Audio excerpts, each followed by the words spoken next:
Pelajaran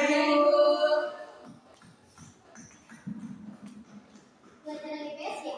Ya, Ibu. Gimana kabar kalian hari ini? Baik, luar biasa, Ibu. Apakah sehat semuanya? Siap, Ibu. Baik anak-anakku, kita berdoa dulu ya sebelum memulai pembelajaran hari ini. Semua berdoa menurut keyakinan dan kepercayaan masing-masing ya. Berdoa mulai. Absen dulu ya, absen kali ini agak berbeda. Jadi ketika ibu panggil nama kalian, kalian harus menjawab dengan sifat baik kalian yang menonjol dalam diri kalian. Contohnya, saya Esra Depretes, saya sangat ceria. Ya, Ibu. Ishak Siloi, Ceria hari ini, Ibu. Melinda Samadara, Sehat hari ini, Ibu. Fani Homi. Semangat hari ini, Ibu. Baik, semua hadir ya. Ya, Ibu. Kalian siap untuk memulai pembelajaran IPS? Siap, Ibu. Kalau sudah siap, bukunya dan pulpen disiapkan di mejanya dan lihat di bawah meja apakah sampah, silakan diangkat dan dibuang.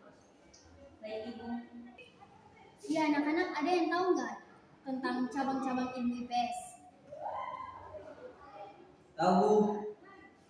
Ada geografi, sejarah, ekonomi, sosiologi. Itu semua masuk cabang-cabang ilmu sosiologi, Bu. Baik, ya, terima kasih. Oke anak-anak, nanti kita akan membahas lebih dalam terkait dengan konsep dasar IPS yang tadi Rio sudah menjelaskan. Berarti kita akan menjelaskan juga terkait dengan ruang lingkup, cabang-cabang ilmu IPS. Kita membahas tentang pengertian IPS menurut para ahli dulu. Menurut Wina Sanjaya, IPS merupakan integrasi dari berbagai cabang ilmu sosial seperti sosiologi, sejarah, geografi, ekonomi, dan politik yang disesuaikan untuk pembelajaran siswa di sekolah, seperti yang tadi Rio katakan. Dan IPS dan ilmu sosial, ilmu pengetahuan sosial adalah pelajaran yang kalian pelajari di sekolah. Di dalam IPS, kalian belajar banyak hal sekaligus seperti sejarah, geografi, ekonomi, dan sosiologi. Materinya sudah disederhanakan agar mudah dipahami dan cocok dengan kehidupan sehari-hari. Tujuan ini adalah kalian tahu bagaimana cara hidup bermasyarakat dengan baik, peduli terhadap lingkungan sosial, dan menjadi warga negara yang bertanggung jawab. Sementara itu, ilmu sosial adalah ilmu yang dipelajari lebih dalam di perguruan tinggi atau universitas. Ilmu sosial mempelajari masyarakat, budaya, ekonomi, politik, dan hubungan antara manusia secara lebih serius. Dan setiap cabang ilmu sosial berdiri sendiri. Misalnya sosiologi khusus mempelajari masyarakat, dan geografi khusus mempelajari bumi dan ruang hidup manusia. Jadi, IPS adalah pelajaran sekolah yang mengambil bagian-bagian penting dari ilmu sosial dan disusun agar mudah dimengerti siswa. Sedangkan ilmu sosial adalah ilmu yang lebih luas dan dalam dipelajari oleh mahasiswa dan penelitiannya. Kita masuk pada tujuan IPS dan dalam pendidikan. Tujuan IPS dalam pendidikan ini membantu siswa memahami lingkungan sosialnya baik di rumah, sekolah maupun masyarakat. Membentuk sikap peduli sosial seperti gotong royong, toleransi, dan keadilan. Dan menumbuhkan kesadaran sebagai warga negara yang bertanggung jawab dan cinta tanah air. Fungsi IPS dalam pendidikan, yang pertama itu fungsi edukatif. IPS mengajarkan nilai-nilai, norma, dan pengetahuan sosial agar siswa menjadi pribadi yang lebih baik. Fungsi yang kedua itu fungsi integratif. IPS menggabungkan berbagai ilmu sosial seperti geografi, sejarah, ekonomi, dan sosiologi agar siswa punya pandangan yang menyeluruh. Dan fungsi yang ketiga ini fungsi praktis. Fungsi ini membekali siswa dengan keterampilan sosial dan kemampuan memecahkan masalah dalam kehidupan nyata. Dan yang terakhir itu fungsi pembentukan karakter. Fungsi ini membantu karakter siswa agar menjadi warga yang aktif, bertanggung jawab, dan peduli terhadap masyarakat. Kita masuk pada ruang lingkup IPS. Ruang lingkup IPS adalah cakupan atau isi materi yang dipelajari dalam pelajaran ilmu pengetahuan sosial. IPS mencakup berbagai hal yang berhubungan dengan kehidupan manusia dalam bermasyarakat dan lingkungannya. Karena IPS berasal dari gabungan berbagai ilmu sosial, maka materi yang dibahas juga luas dan beragam.